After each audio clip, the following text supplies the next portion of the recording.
दोस्तों, आज हम बात करेंगे जियो फाइनेंस लिमिटेड के बारे में।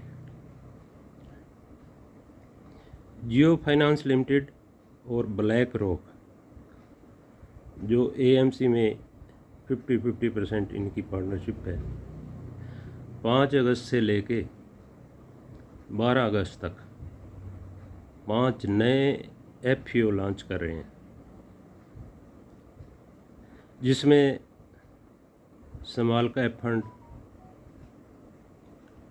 Mid cap fund, large cap fund और निफ्टी 50 इंडेक्स फंड और एक डेट फंड ये लॉन्च कर रहे हैं। डेट फंड में वो गवर्नमेंट सिक्योरिटीज़, ट्रेजरी बिल वगैरह इनके लिए वो इन्वेस्ट करेंगे। अब ये 7 दिनों के अंदर जो ये फंड जुटाएंगे, वो ये आप मान के चलो,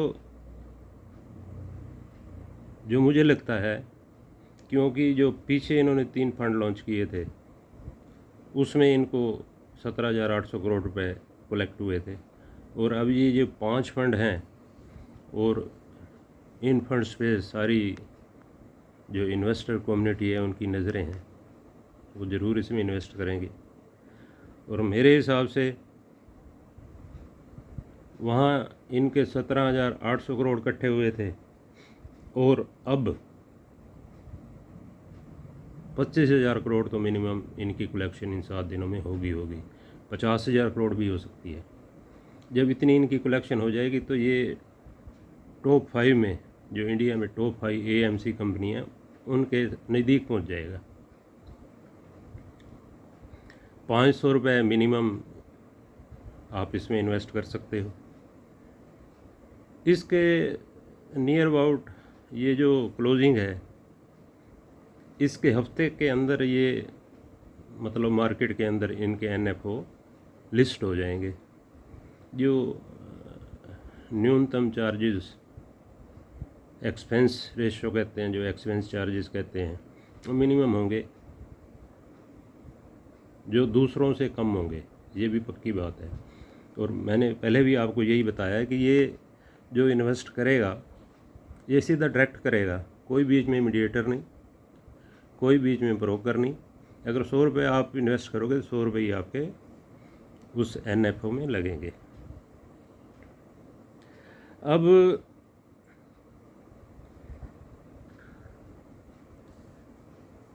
जब एएमसी कंपनी के पास इतने पैसे इकट्ठे हो जाएंगे तो उनका काम भी तो आगे उसको इन्वेस्ट करना है ना, ठीक है ना। अब जो ये मिड कैप वाले 150 कंपनीज़ के करीब ये ले रहे हैं, तो ये देखेंगे कौन सी कंपनी मिड कैप में अच्छी कंपनी है, उसमें इन्वेस्ट करेंगे। जब ये उसमें इन्वेस्ट करेंगे तो उस शेयर में मूवमेंट भी ज़रूर आएगी, क्योंकि हेजिंग फंड भी इनके पास होते हैं।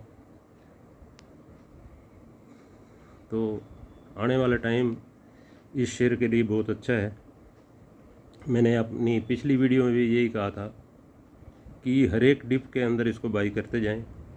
पीछे ये जब 25% टैरिफ की अनाउंसमेंट अमेरिका ने की थी, उस दिन मार्केट सारी गिरी थी और ये शेयर 10 रुपये ऊपर था, और ये पीछे शुक्रवार को भी ऊपर ही बंद हुआ है।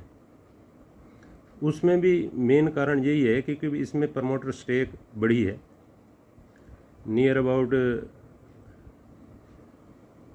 54 to 57% प्रमोटर स्टेक हो जाएगी।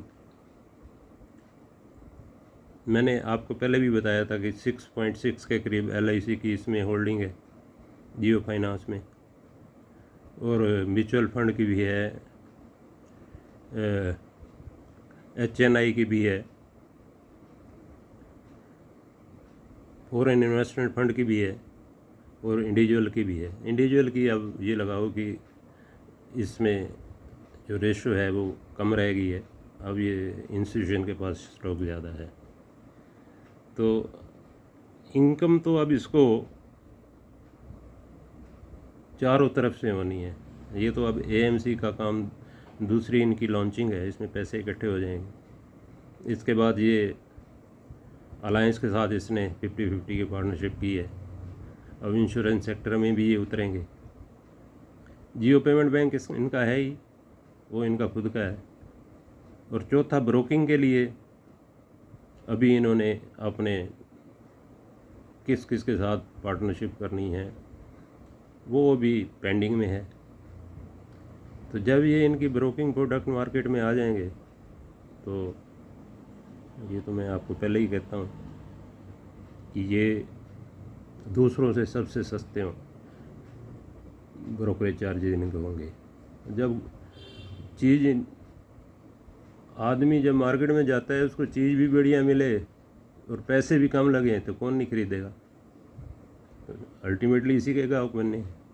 तो इसलिए इस शेयर के ऊपर ज़रूर नज़र रखें। ये आने वाले टाइम का हीरा है, हीरा। फिर मेरी बात नोट कर लो, ये आने वाले टाइम का हीरा है।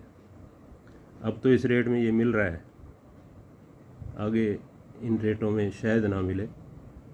फिर भी मेरी आपसे यही एडवाइस है कि अपनी कोई भी इन्वेस्टमेंट करने से पहले आप अपने फाइनेंशियल एडवाइज़र से ज़रूर सलाह लें। ये वीडियो मैंने सिर्फ एजुकेशनल पर्पज़ के लिए बनवाई है। अगर आपको ये मेरी वीडियो पसंद आए तो इस मेरी वीडियो को लाइक, शेयर और सब्सक्राइब ज़रूर करें। Thank you, thank you, thank you.